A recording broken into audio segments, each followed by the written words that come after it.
ansiosos com tudo aquilo que está acontecendo e que pode acontecer. Irmãos, nós temos que lembrar que nós somos filhos de quem? De Deus. As dificuldades não é só hoje, sempre tiveram na história da igreja.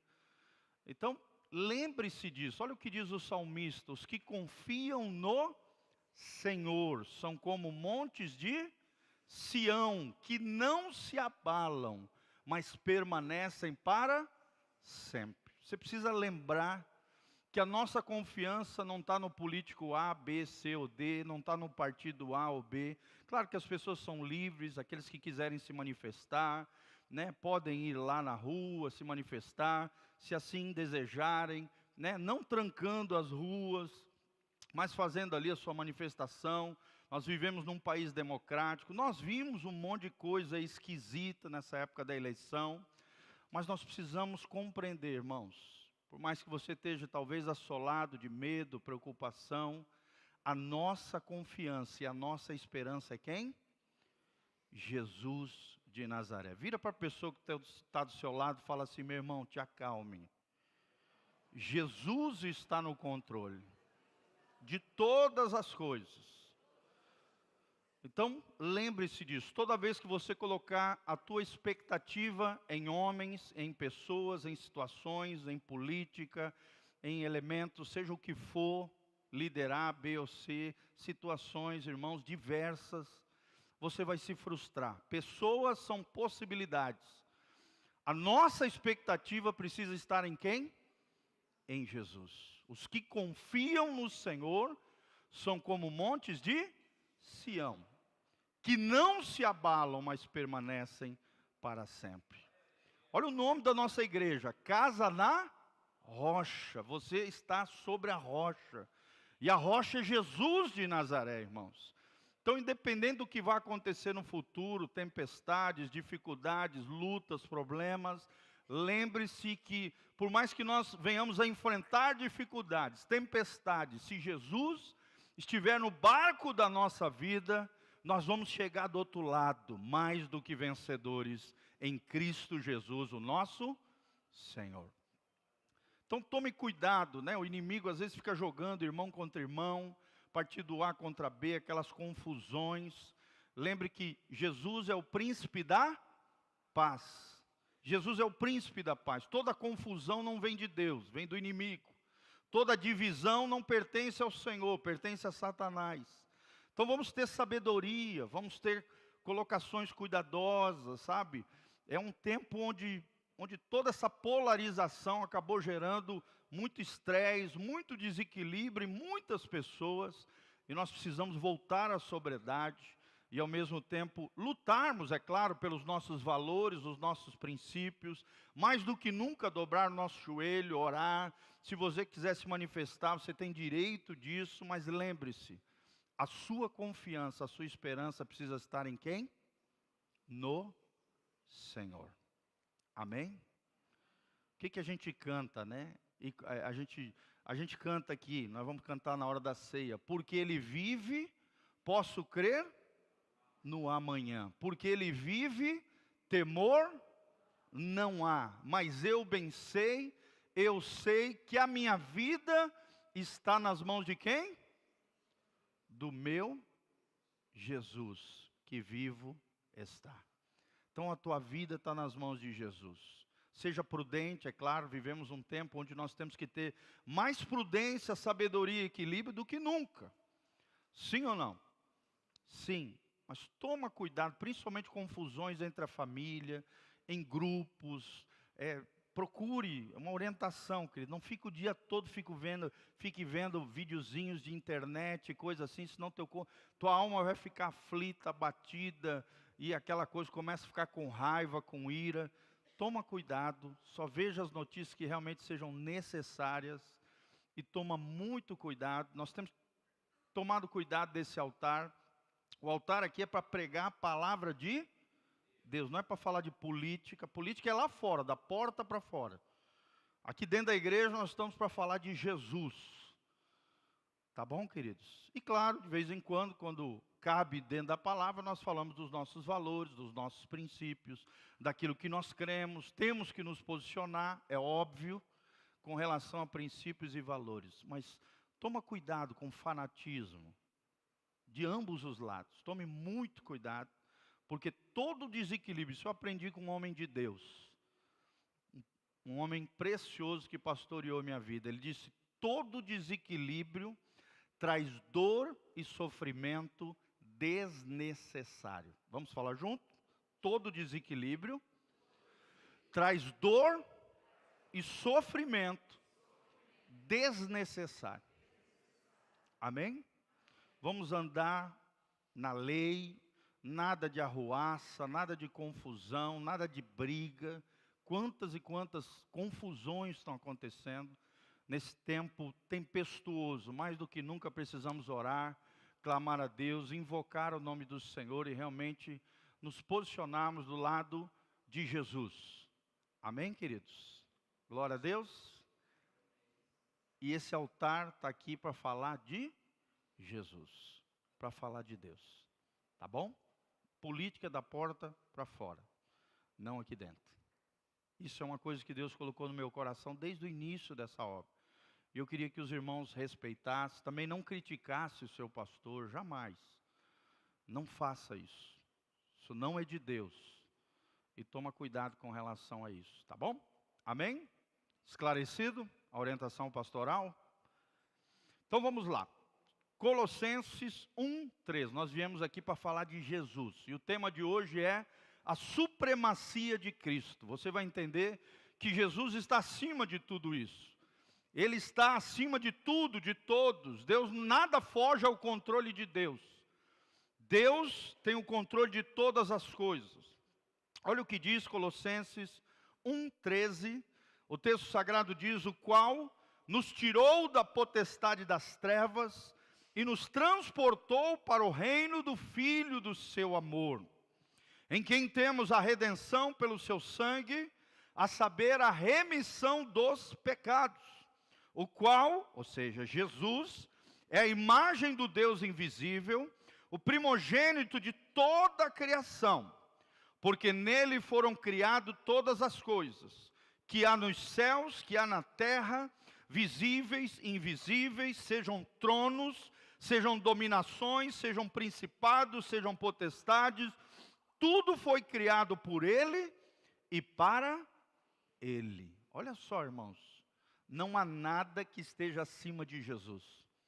Não há nada que seja maior do que Jesus. Não há nada que fuja do controle de Jesus. Olha o que diz 17. E Ele é antes de todas as coisas, e todas as coisas subsistem por Ele. Ou seja, todas as coisas criadas são mantidas e sustentadas por quem? Por Jesus. Nada foge do seu controle. 18, e Ele é o cabeça, ou seja, a autoridade suprema do corpo, e o corpo aqui é a igreja. É o princípio, é o primogênito dentre os mortos, para que em tudo Ele tenha preeminência. Fala comigo, preeminência. Em outras versões diz primazia, o primeiro lugar. Irmão, você faz parte de uma igreja cristocêntrica. Amém? Fala comigo, eu faço parte de uma igreja cristocêntrica. Essa igreja não está centrada na pessoa do pastor Giovanni, não está centrado nos membros do presbitério, nem na sua vida. Você que faz parte disso aqui. O centro dessa obra é Jesus de Nazaré. Ele tem a primazia. Ele deve ter o primeiro plano, a preeminência sobre tudo e sobre todo. Olha o que diz o 19. Porque foi do agrado do Pai que nele, ou seja, em Jesus, habitasse toda a plenitude de Deus. E que, havendo por ele feito a paz pelo sangue da sua cruz, por meio dele reconciliasse consigo mesmo todas as coisas, tanto as que estão na terra, como as que estão no... Olha essa palavra, reconciliação. Não é briga, não é confusão, não é bate-boca. Pelo contrário, o apóstolo Paulo diz que nós temos que evitar isso. bate-boca, discussão. Ele diz, olha, ele olha para Timóteo e ele fala, evite esses falatórios inúteis, que não levam a lugar nenhum. Evite, Deus é o Deus da reconciliação, de reconciliar os homens entre si e reconciliar os homens com o próprio Deus. 21, e vós também, que noutro tempo éreis estranhos, inimigos no entendimento pelas vossas obras más, agora contudo vos reconcilie. Ó, de novo aqui a palavra reconciliação. Toda vez que aparece, no mínimo 2 vezes uma palavra num determinado trecho, é porque Deus quer chamar a nossa atenção. Fala comigo, Deus é um Deus da reconciliação. Aprenda isso, irmão. Confusão denota orgulho, soberba, quem está certo, quem está errado, quem é melhor do que o outro. Agora, reconciliação exige humildade, quebrantamento, reconhecimento da soberania de Deus sobre tudo e sobre todos. Amém? É claro que não vamos ser omissos, como eu já falei, com relação aos nossos princípios, valores. Temos que orar mais do que nunca. Nós vamos começar a fazer oração 2 vezes por semana, às terças e às quintas-feiras, aqui às 3 horas. Vamos ver se na terça-feira a gente marca 1h da tarde, para que os irmãos que quiserem orar conosco, se programem ali no seu horário de almoço. Da 1 às 2 horas nós vamos estar orando aqui. Se funcionar melhor esse horário, a gente coloca os 2 horários, da 1 até as 2 horas da tarde. Amém? Então é o tempo de joelho dobrado, de oração, de posicionamento também, mas sem confusão, porque Deus é um Deus da reconciliação. 22, no corpo da sua carne, pela morte, para perante ele vos apresentar santos, irrepreensíveis e inculpáveis. Se na verdade permanecerdes fundados e firmes na fé. Olha só, é uma questão de firmeza de fé. E não vos moverdes da esperança do evangelho que tendes ouvido. A nossa esperança é o evangelho de Jesus, que aponta para uma pessoa, Jesus de Nazaré, o qual foi pregado a toda criatura que há debaixo no céu, e do qual eu, Paulo, estou feito seu ministro. Volta para lá, para Colossenses 1, 13 e 14, é o destaque que nós vamos dar hoje aqui na palavra de hoje, tá bom? Vou ler de novo Colossenses 1, 13 e 14. O qual nos tirou da potestade das trevas e nos transportou para o reino do Filho do seu amor. Fala comigo, o reino do Filho do seu amor. E o 14 também é o destaque que nós vamos dar, em quem temos a redenção pelo seu sangue, a saber, a remissão dos pecados. Coloca a mãozinha no seu coração, fecha os seus olhos. Pai, nós queremos te agradecer, ó Deus, porque a nossa esperança é o evangelho de Jesus de Nazaré. A nossa esperança, ó Deus, não está nessa terra, nessa vida, ó Deus, passageira. A nossa esperança é o lar celestial. É claro que vamos lutar sempre pela nossa família, por aquilo que ensina a Tua palavra. Vamos lutar por aquilo que precisa ser posicionado como igreja, porque a Tua igreja é coluna e baluarte da verdade. Senhor, mas a nossa esperança, a nossa confiança está no Senhor. Fala conosco através da Tua palavra, livra-nos de entrarmos na carne, nas confusões, ó Deus, em tantas tribulações que estamos vivendo. Ó Deus, que o nosso coração esteja sossegado, a nossa alma esteja ancorada na rocha eterna, que é Jesus de Nazaré. Que mesmo que venhamos a, ó Deus, vivenciar situações tenebrosas, ao mesmo tempo tribulações, tempestades, podemos ter a convicção plena de que se Jesus está no barco da nossa vida, da nossa casa, da nossa família, basta uma palavra do Mestre e a tempestade se transformará em bonança. Ó Deus, é isso que ensina a Tua palavra, que nós viveríamos nos últimos dias tempos angustiantes, tempos difíceis, onde o amor de muitos se esfriariam e o pecado se multiplicaria. É o que nós estamos vendo nesse tempo do fim. Por isso nos ajuda a estarmos firmes na fé, fincados no Senhor, confiados no Senhor, como os montes de Sião, nos tornarmos inabaláveis diante de Deus. É o que nós te pedimos, à luz da tua palavra, Pai. Fala conosco, em nome de Jesus. Amém e amém. Primeira coisa que você precisa aprender, irmão, nosso título é a supremacia de Cristo. Se você ler todo o livro de Colossenses, você vai ver que a palavra Cristo, Jesus, aparece dezenas de vezes. É uma carta que mostra a primazia, a preeminência, o lugar que Jesus tem que estar na sua vida e no meu coração. Na nossa casa, na nossa família, nós somos de Jesus. Nós somos de Deus, irmãos. A nossa fé tem que, no meio da tribulação, das dificuldades, ela é forjada. E ela precisa sair mais forte, quando Jesus é o centro da nossa vida. O tema central de Colossenses é isso, é a centralidade de Jesus de Nazaré. Primeira coisa que nós precisamos aprender é que Cristo é o nosso Salvador. Fala comigo, Cristo é o meu Salvador. A sua salvação não está nas tuas finanças, não está no teu patrimônio, não está na tua profissão, não está nos bens que você acumula nessa vida, não está nos seus dons, nas suas habilidades, onde geralmente o ser humano tende a colocar a sua confiança nos seus pais, nos seus filhos, ou seja, nas coisas dessa terra. Jesus é o nosso Salvador. Ele é o nosso Senhor e Ele é o nosso Salvador. Nós precisamos entender que o nosso maior problema é o pecado. O nosso maior problema é o pecado. E pecadores precisam de um Salvador. Fala comigo, pecadores precisam de um Salvador. Esse é o problema que nenhum filósofo, político, líder pode resolver. Só tem uma pessoa que pode resolver isso. E essa pessoa é Jesus de Nazaré. Amém, queridos? A Santa Ceia é para isso. A Santa Ceia é para nós trazermos à memória aquilo que nos dá esperança.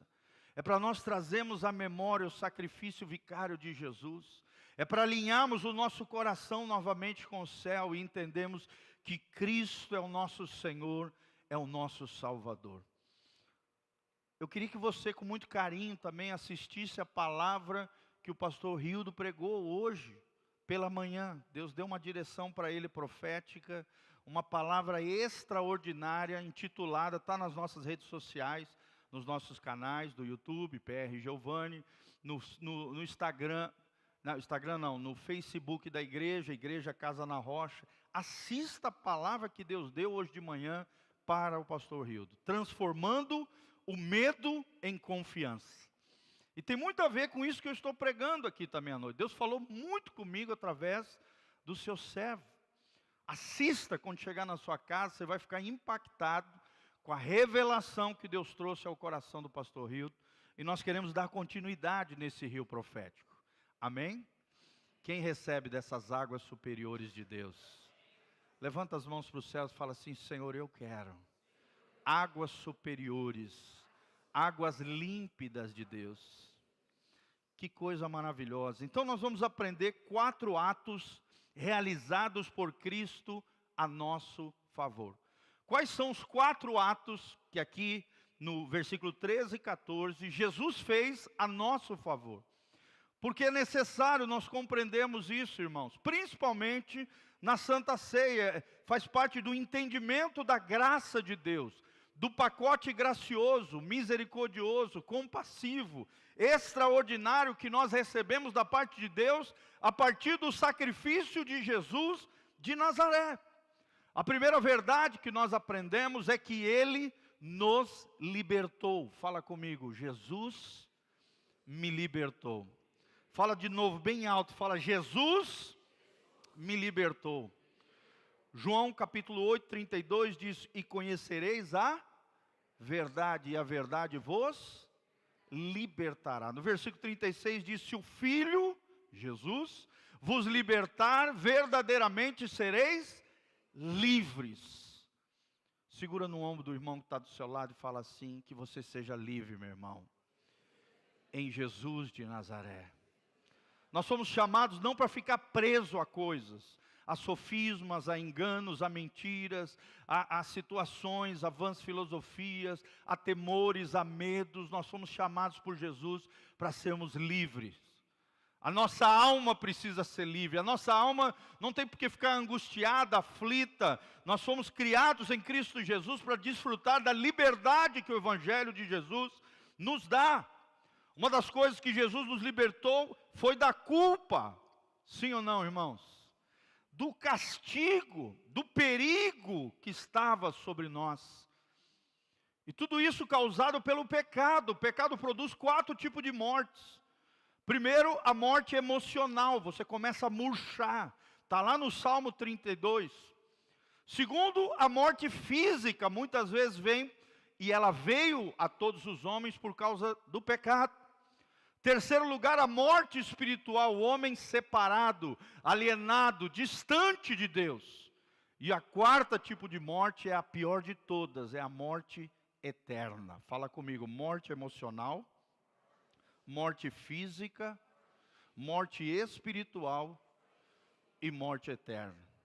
Mas olha a palavra de esperança de Deus. A Bíblia diz, e Deus diz na sua palavra, que Deus não quer que nenhum se perca, mas que todos cheguem ao pleno conhecimento da salvação.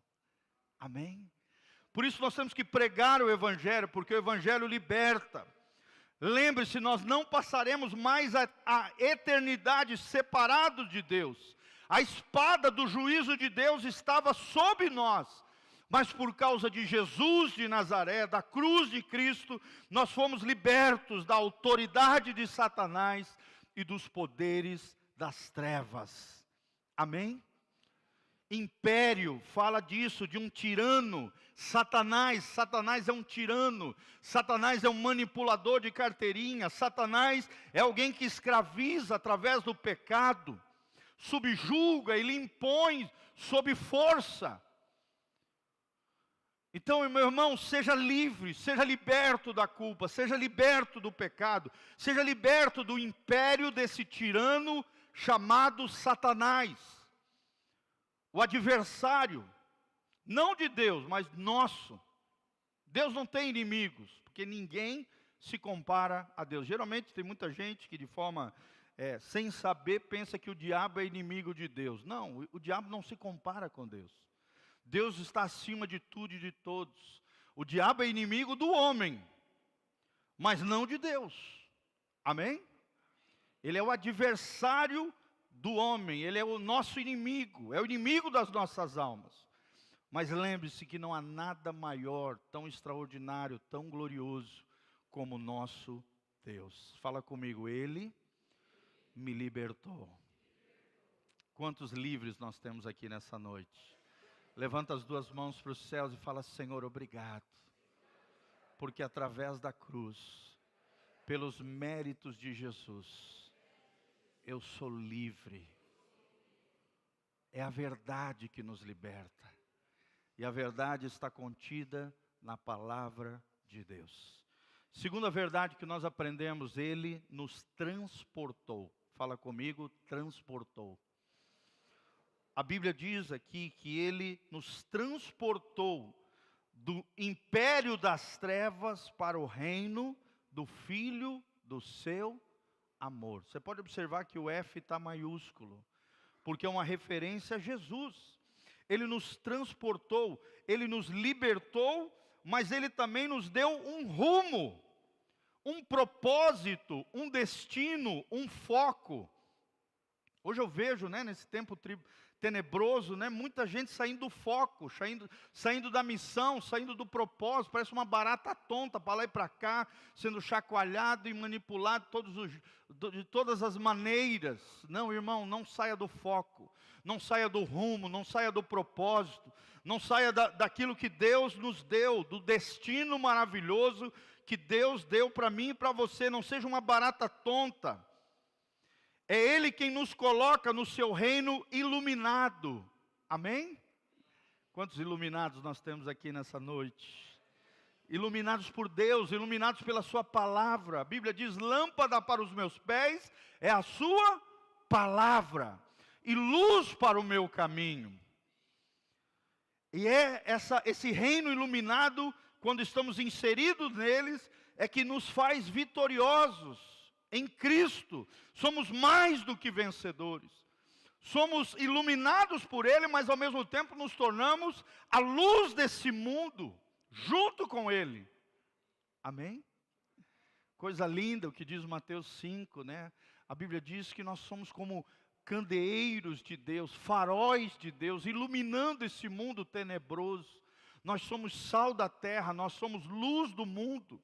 Será que você tem iluminado as pessoas que estão ao seu redor, ou você tem se contaminado com os outros? Você tem influenciado pessoas ou desnorteado por pessoas, amedrontado por outros? Lembre-se, imperadores transportavam as nações, os povos derrotados. Era isso que o diabo fazia conosco. Mas Cristo, Ele transporta vencedores. Amém? O diabo transporta derrotados. Jesus transporta vencedores. Fala comigo, coloca a mão no seu coração e fala: em Cristo, eu sou mais do que vencedor. Meu irmão, toda manhã, lembre, quando você olhar para o espelho, não te olhe como um derrotado, não te olhe como um fracassado, não te olhe como um desfigurado, não te olhe como um filho de Deus, como um vencedor. Não por causa de mim e de você, mas pelos méritos de Jesus. Através do poder do Evangelho, nós somos feitos mais do que vencedores. Acorde de manhã já esperançoso. Acorde pela manhã crendo que as misericórdias do Senhor se renovam sobre a tua vida. E isso é a causa de nós não sermos consumidos, irmãos. Amém? Jonathan Edwards, um dos grandes avivalistas do século XVIII, ele dizia que se não fosse a graça de Deus nos sustentando, a terra se abriria e o inferno nos tragaria no primeiro pecado que nós estivéssemos realizando. Olha assim para a sua mãozinha assim comigo, fala assim: a mão de Deus é que me sustenta de pé. Não é eu, não é você, não é na nossa força, não é na nossa destreza, é a mão graciosa de Deus que nos sustenta de pé. Lembre-se disso, irmão, se não é a mão graciosa de Deus nos sustentando de pé, a terra se abriria e o inferno nos tragaria. Porque a palavra que foi liberada no mundo espiritual é: a alma que pecar, essa morrerá. Sim ou não? Mas graças a Deus que em Cristo Jesus nós temos a graça de Deus nos sustentando. Glória a Deus. Jesus é o Filho amado que nos comprou com o seu sangue. Hoje nós estamos debaixo do seu reino, de um reino de justiça, de paz e de alegria no Espírito Santo. Eu tenho ensinado sempre isso para vocês: não deixe ninguém roubar a sua alegria. Coloca a mão no seu coraçãozinho e fala: eu não posso permitir que ninguém roube a minha alegria. Não deixe que ninguém roube a sua alegria, meu irmão. Só você pode permitir que alguém roube a sua alegria. É igual a ofensa só pousa no nosso coração se a gente permitir. A tristeza, a mesma coisa. Ela só assola a nossa alma se a gente permitir. Neemias 8:10 diz: a alegria do Senhor é a minha força. Amém? Alegrai-vos no Senhor. Outra vez vos digo, diz o apóstolo Paulo, alegrai-vos no... Olha só, aonde está a minha alegria? Está numa pessoa, na pessoa de Jesus de Nazaré. A alegria do crente não está quando tudo vai bem, quando todas as coisas dão certas. Não, a alegria do cristão, o reverendo Hernando Dias Lopes, ele diz que a alegria do cristão é supra-circunstancial. Ou seja, está acima das circunstâncias, é independente dos problemas, é independente do que está acontecendo comigo. A minha alegria é uma pessoa, é a pessoa que eu me relaciono, é o Filho amado, que me comprou, que me libertou, que me transportou do império das trevas para o reino do Filho amado, o reino de justiça, de paz e de alegria no Espírito Santo. Fala comigo, o reino de Deus é um reino de justiça, é um reino de paz, é um reino de alegria no Espírito Santo. Querido, isso só vai acontecer quando Jesus voltar em glória para reinar nessa terra. Aprenda isso, isso é profético, é escatológico. O reino pleno de justiça e paz e alegria só vai acontecer quando todos os reinos humanos forem destruídos numa grande batalha apocalíptica, chamada Batalha do Armagedon. Ali todas as nações que junto com o anticristo se levantarem contra o Cristo, nós vamos estar voltando com ele da glória, e da glória com cavalos brancos, juntamente com os seus anjos, à frente de Jesus, com a sua boca como espada afiada de 2 gumes, seus olhos como chamas de fogo, e no estrado dos seus pés ele vai destruir os seus inimigos, e toda a estrutura política, econômica, tudo isso que nós vemos, que nos aflige, né, que ao mesmo tempo nos fere, vê tanta injustiça, tantas situações, tantas coisas. Irmãos, esse governo do homem um dia vai acabar. Quem é que pode dar um glória a Deus? Quando Jesus vier sobre a terra reinar com o seu povo glorioso. Aprenda isso. O que diz as profecias bíblicas não é que o mundo vai melhorar, só vai piorar até o momento que Jesus voltar em glória conosco. Porque nós seremos arrebatados antes do pau torar aqui na terra, que é o período chamado período tribulacional. Também é conhecido como as 70 semanas de Daniel, ou tribulação. 3 anos e meio iniciais, chamado de princípios de dores. 3 anos e meio finais, chamado da grande tribulação. E ao final de tudo isso, as nações se reunirão junto com o anticristo para tentar destruir Israel. Mas aí o Cristo virá num vale chamado Vale de Megido. Em agosto agora eu tive o privilégio de passar por esse vale. Nós estávamos passando lá com a van, e aí o motorista era um árabe. Ele falou, aqui é o Vale do Megido. Eu falei, você sabia que aqui vai acontecer a maior batalha da história humana? E ele era muçulmano, não entendia nada. Ele falou, é? Eu falei, é. Aí eu comecei a orar naquele lugar, eu falei, Senhor, que coisa gloriosa. E realmente é um vale enorme, é um dos maiores vales de Israel. Ali as nações se juntarão, juntamente com o anticristo, para tentar destruir a nação de Israel. Mas Cristo voltará em glória, terminará e destruirá todo o governo humano, e estabelecerá o seu reino glorioso. Amém? A Bíblia diz, de Sião, sairá toda a lei. Jesus reinará a partir do trono de Davi. E Jerusalém será a capital do mundo. Mas até então, irmão, as coisas vão complicar cada vez mais. É o que diz. Vai ler ali Mateus 24. Você vai ver o sermão profético de Jesus. Mas Jesus é o Filho amado que nos comprou com seu sangue. Amém? Fala comigo, o seu reino, o reino de Jesus, é um reino de justiça, de paz e de alegria. E é claro que nós, como filhos de Deus, como somos sal da terra e luz do mundo, temos que ser sinalizadores do reino de Deus por onde formos. Sim ou não? A gente não pode ficar no sofá, com o controle remoto, esperando que tudo aconteça. Não. Eu e você fazemos parte do corpo de Cristo, e a igreja do Senhor é coluna e baluarte da verdade. Amém? Eu e você somos chamados nesse mundo tenebroso que vai de mal a pior até a volta de Jesus, para iluminarmos com o poder do Evangelho de Jesus de Nazaré. Amém? Terceira coisa que nós aprendemos, terceiro princípio, Ele nos redimiu. Fala comigo, Jesus me redimiu. Está no versículo 14, em quem temos a redenção pelo seu sangue. Ou seja, nós somos libertados mediante um pagamento de um resgate. Alguém teve que pagar um resgate. para que eu e você pudéssemos ser libertos dessa escravidão do diabo e do pecado. Jesus cumpriu com a sua vida os requisitos sagrados da lei de Deus.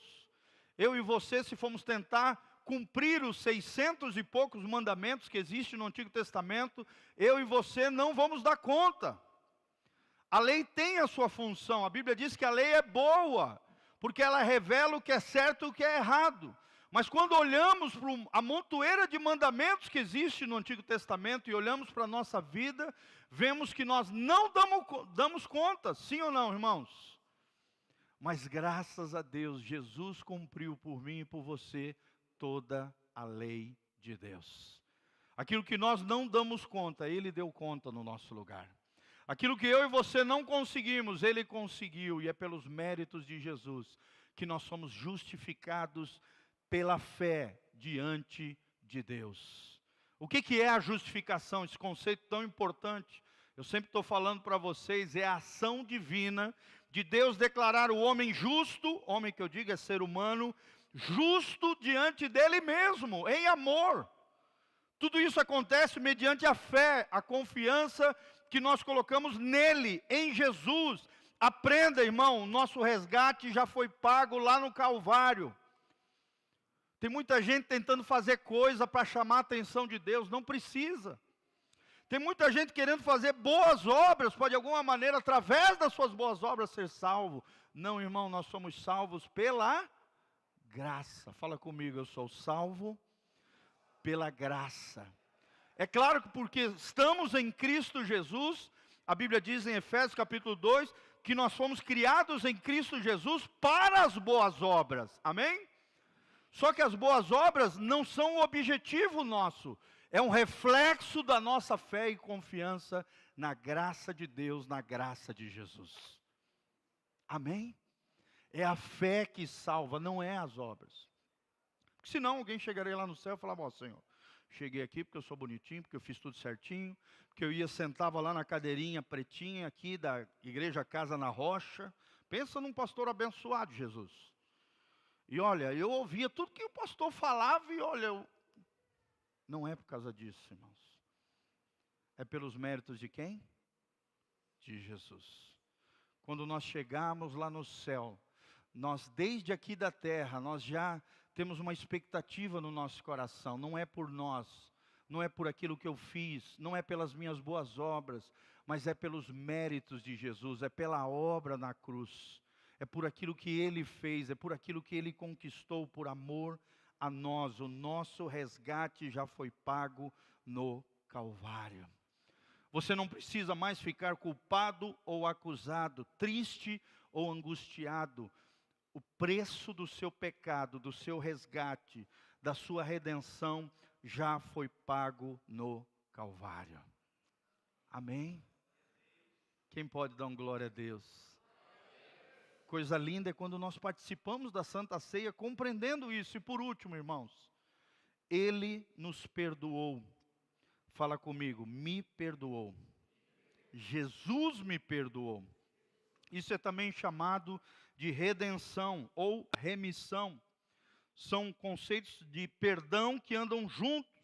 Remissão ou perdão significa mandar embora. Mandou embora o teu pecado, cancelou a dívida que havia sobre você.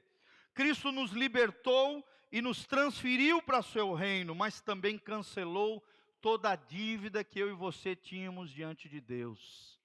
Amém? Não há coisa alguma mais na nossa ficha que Satanás possa usar contra nós. Nós já estamos debaixo do sangue de Jesus, estamos debaixo da graça de Deus. O perdão que Deus oferece aos pecadores é um ato da sua graça. Amém? Você não tem por que ficar preso ao passado. Eu sempre gosto de ilustrar da seguinte maneira. É como se você e Jesus pegassem um barquinho e fosse para o meio de um lago com 2 sacolas enormes com todos os seus pecados.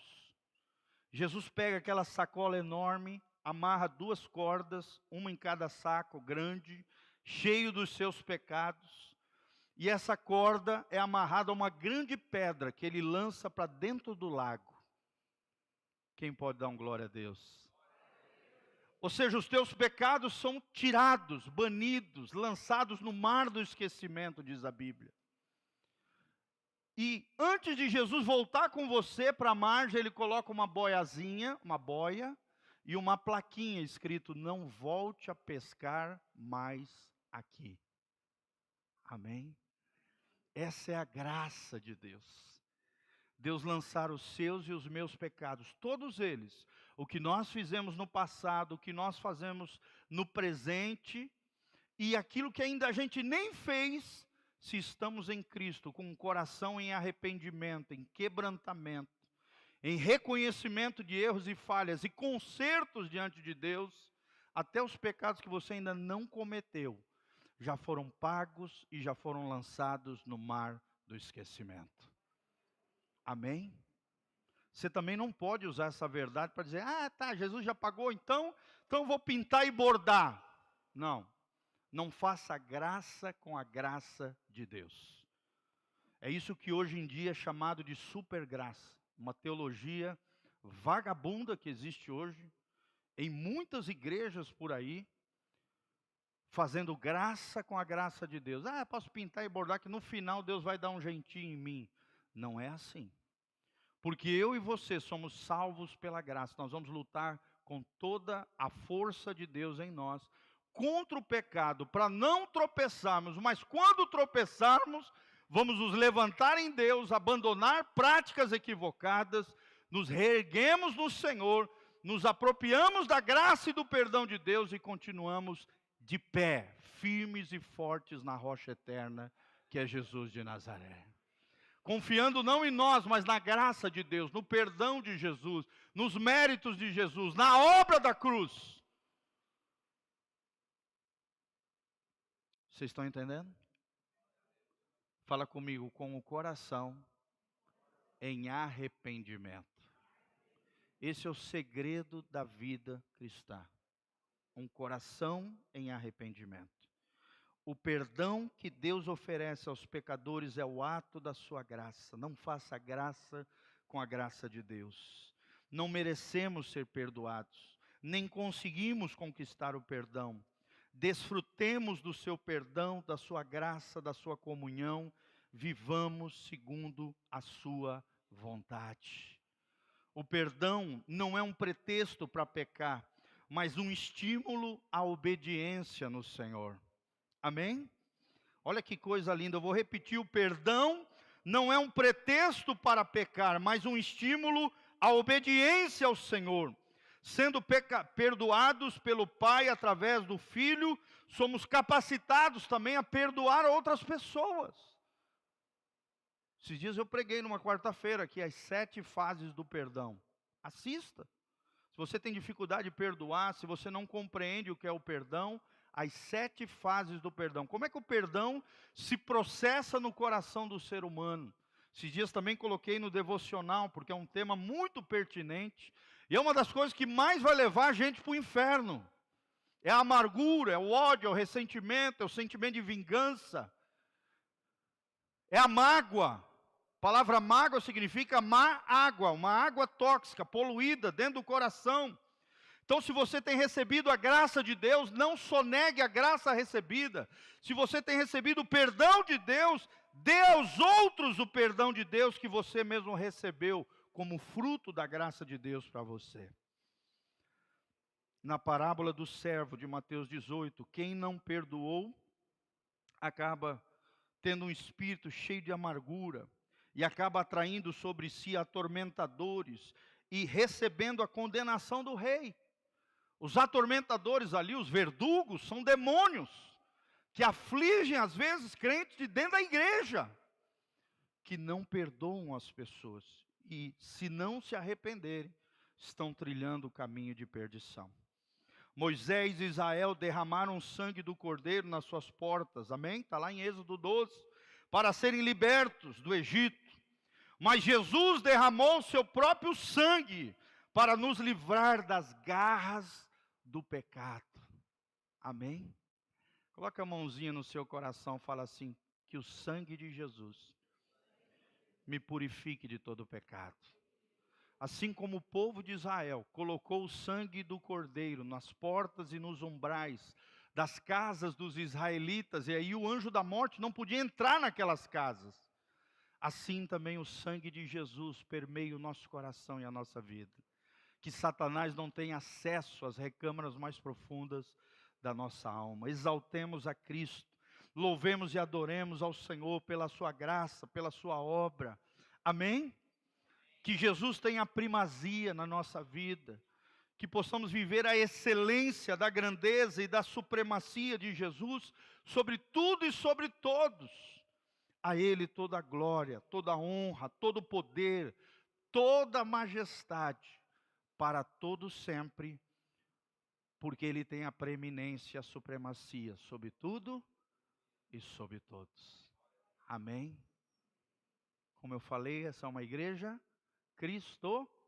Qual é a missão dessa igreja, gente? Que Cristo seja o centro, que a palavra de Deus seja o fundamento. E nós nos dedicaremos ao quê? Fala comigo, Cristo, a palavra e relacionamento. Essa é a tríade da igreja Casa na Rocha. Irmãos, se nós vivermos isso, esse mundo vai ser pequeno para nós. A cidade de Umuarama vai ser pequena para nós. Estou lendo um livro, estou me preparando para as próximas ministrações para vocês. Um lindo livro de um rabino judeu messiânico, chamado Relacionamentos de Aliança.